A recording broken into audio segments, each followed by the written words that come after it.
Hi, peoples. My name is Carla Holland Strange, and it is January 25th, 2023. Remember these dates, they're very important. Um, on January 19th, 2023, I had two strokes. And I'm going to get back to that. I just wanted y'all to see how well I'm doing. And I do have all the paperwork so people can't say that I was faking it, because when they see things move really fast, like healing, they always try to come up with anything but the fact is there is healing, there's energy everywhere. And I knew how to heal myself after I got out of the damned hospital. But let's go to why I got in the hospital, okay? Sorry we're having to do it this way. I don't have very much lighting in this room. Tried to set up my table and it was great. Now I am still a little bit weak on my left side. I don't have any feeling in my hand, my leg, my forehead, or under here, but I do have feeling everywhere else. And it is weak. In May of 2022, I moved to the RV park at Baylor Scott and White Hospital because I had so many surgical needs coming up and I had a lot of appointments coming up. So my son bought me this crappy little travel trailer, in which I was thankful for, and we moved there. I could not have the water and inside plumbing, so I was having to use the shower room at the RV park, in which it's at the hospital. It's for patients and patients' families, so you would expect it to be kept up decent. It wasn't. It was horrible. Right off the bat, I started getting sick. Not surgical sick, but sick. I had everything from COVID symptoms to flu symptoms to bacterial pneumonia. And the last deal was H. pyloric bacterial infection of my entire gut, causing a hemorrhaging effect where I was throwing up blood, which means ulcers. I had gone to them in emails every 2 weeks since May about the conditions in the bathroom, the conditions in the laundry room. I was still thinking that being as they were a hospital, they would take the plunge and go after their cleaning staff. I videotaped their cleaning staff. They would be there from 8 to 30 minutes, 5 days a week. Most of that time would be spent on the telephone, eating, or doing nothing. Each one of my pictures are time dated. There was human feces in the bathroom for 3 months underneath the seats of the handicap stool where they'd have to sit to shower every day. The closet that went to the central heat and air unit and everything was full of black mold, rust, decay, dirt, filth. That was all the way through. They never did anything about it. So this last time, I just got so damn tired of begging them just so we wouldn't stay sick. I went to the head of the cleaning department, a Mr. Dante, in December. He said he would get right on that. That was unacceptable. Said that right in the hallway. 6 days later, I started videotaping again, and it was still the same crap there that always was there. Never did anything. Never showed up, never did anything. Finally, I gave up, and I called and reported them. CDC does not come out for stuff like that, by the way, so don't bother. You have to call your health department. By then I was too sick. The H. pyloric had taken over my whole body, and I was like this big. I was throwing up blood all the time. Sick. When they found out that I had turned them in, they came and kicked me out. On the 18th, when I was getting my SSI appointment in Round Rock that I could not get out of because it was my last appointment, they hauled my RV off, threw my possessions that were outside away, including my fountain and my steps and everything, my new air conditioner, all my geological samples that I had been storing. They threw it all away. They hauled off my trailer. So I'm already sick with H. pyloric. They'd only give me till 2 o'clock. I was still in the x-rays till 4 o'clock in Round Rock. So I put together what I could, and I rented a hotel room for the night. I thought I could regroup and everything, and I could think it out, and overnight doesn't give you enough time to do anything. I was already missing out on going back to college because that started on the 17th, and I was going through all of this. And so I told my friend to take me to feed my sheep so maybe I could get some help. It was me and Hooch. You know, I don't do anything without my dog. My dog that is my PTSD dog. I get to feed my sheep, and I guess they forgot me. I'm the only person that goes to a soup kitchen for help and doesn't even get fed because I sat there for 3 hours and never got seen. Hooch and I walked 15 miles in the cold because I'd left everything I had in my friend's car accidentally. Didn't even have a jacket. We walked out to another RV lot to see if I could get moved there because at that time I thought my house was still there. It wasn't. And then being they had trespassed me off of property except as a patient, in which I have a lot of appointments there, so I couldn't even go and see my house or get any of my things, including my debit cards and my keys. I stopped at every place asking for a job, anything, just to get by. My heart was racing. We'd walked 15 miles. Hooch was crying. His harness had cut in through his leg. He hadn't had any water. And I got to thinking, what good am I? What have I really got going in life any longer? I have no quality of life. And I believe that everybody should have the right to choose. So I walked out in front of a car. Hooch jerked me back. And I guess it snapped something in me. I knew I needed help. By then I was getting I hadn't eaten in 2 days at that time, and I was getting so out of it and tired. I was exhausted. 15 miles walking. But I wasn't going to go to Scott and White. Didn't trust them. I knew of a mental hospital close to my son's work. I went there.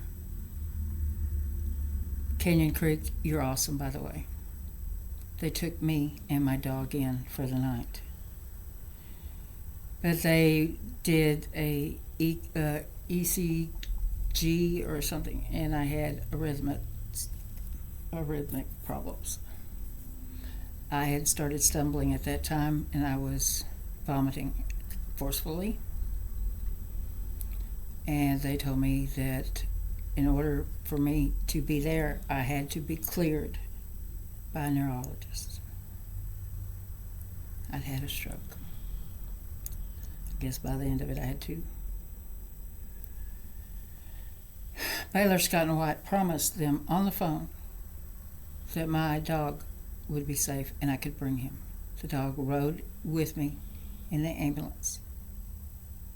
They put me back in the recliners for hours. And a doctor came and told me that it was bad and that I needed to stay. And the next thing I know, that same guard that had given me so much hell in the RV park was standing over me, fingers in his belt like Mr. Tough Ass, telling me, "Carla Strange, I'm here to confiscate your dog." I said, "You mean steal my dog, don't you?" I had a meltdown and I started screaming and wailing, and they took my dog. They wouldn't let me out of the hospital to leave with my dog. They took my baby to the pound where he stopped eating and got kennel cough. He was so confused and so devastated that he even bit at my son when my son went to get him.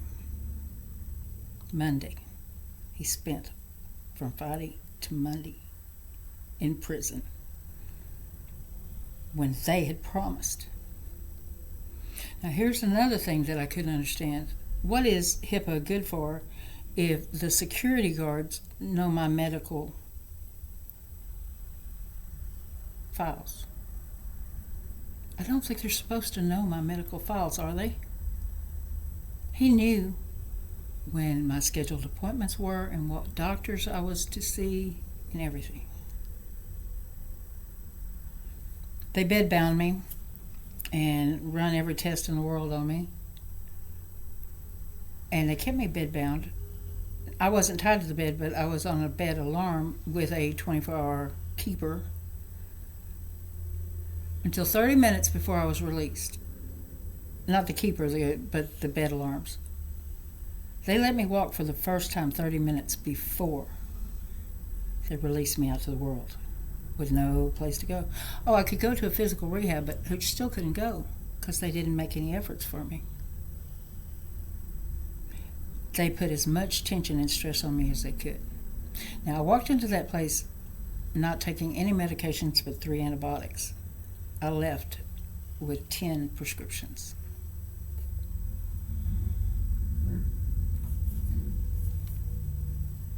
Doesn't sound right. So,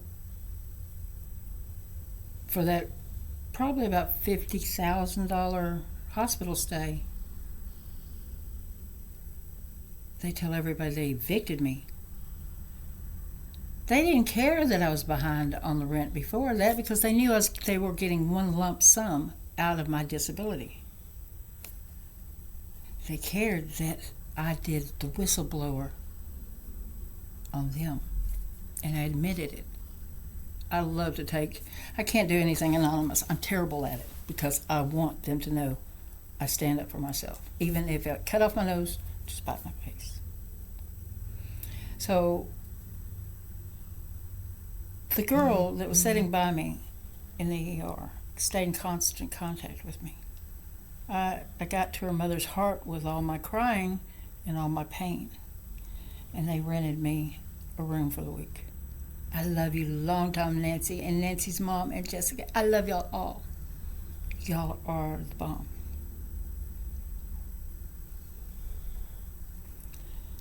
And I'm at a place where I feel very safe. It's an old hotel, older than me, and I love it here.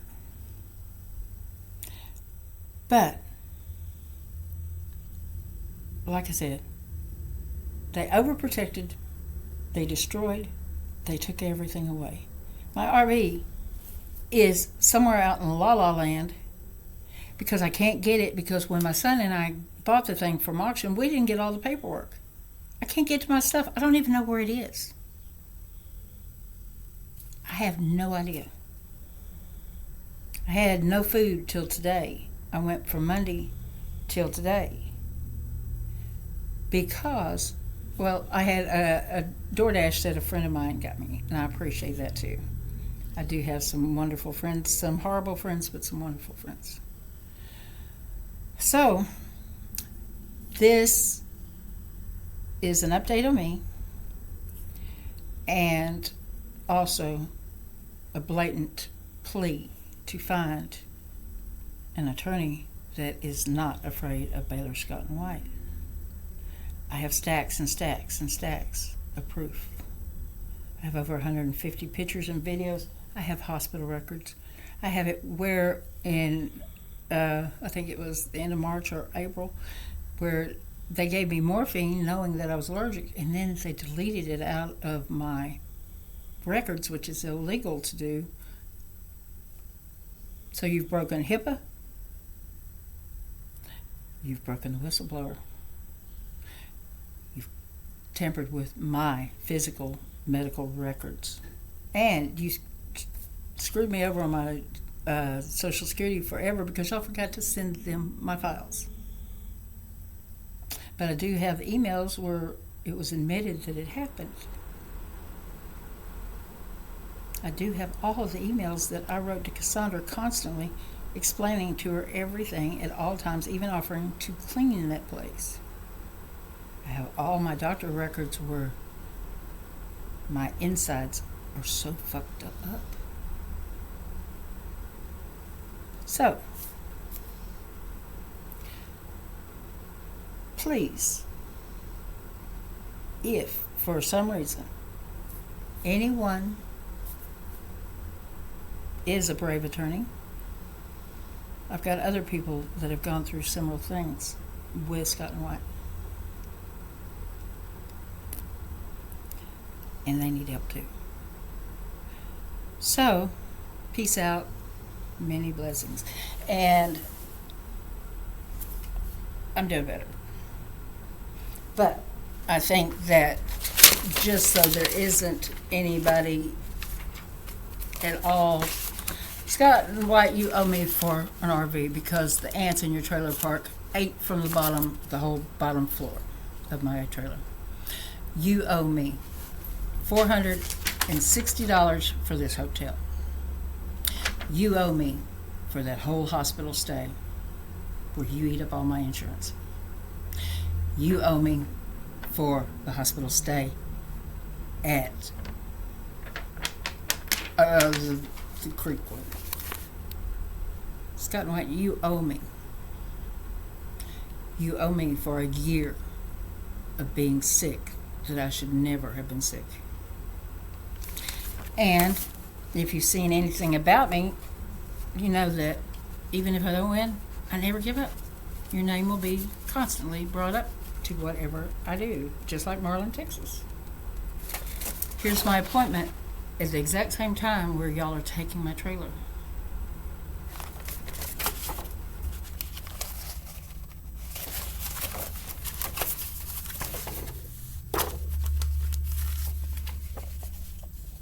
What to do after a stroke.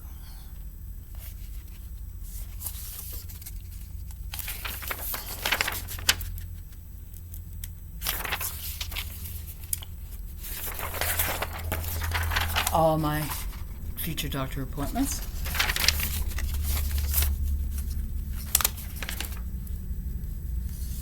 And tons of medicines that I have not been on in years.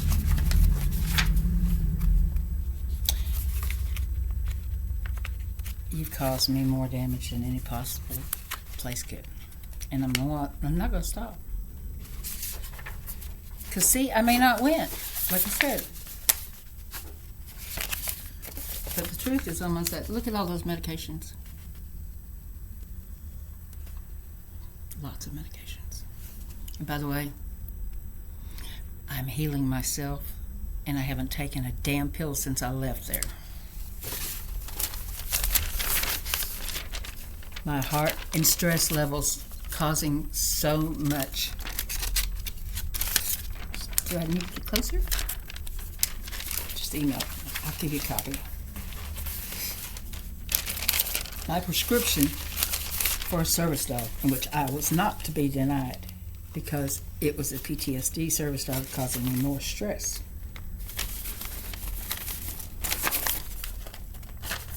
My disability.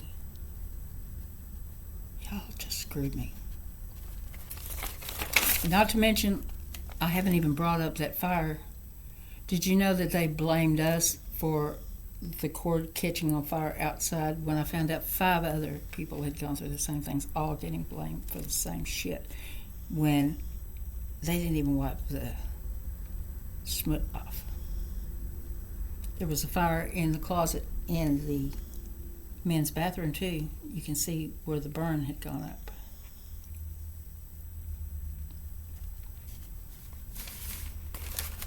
I won't quit. You can go clean all you want to, but those pictures aren't going away, and they're all time dated.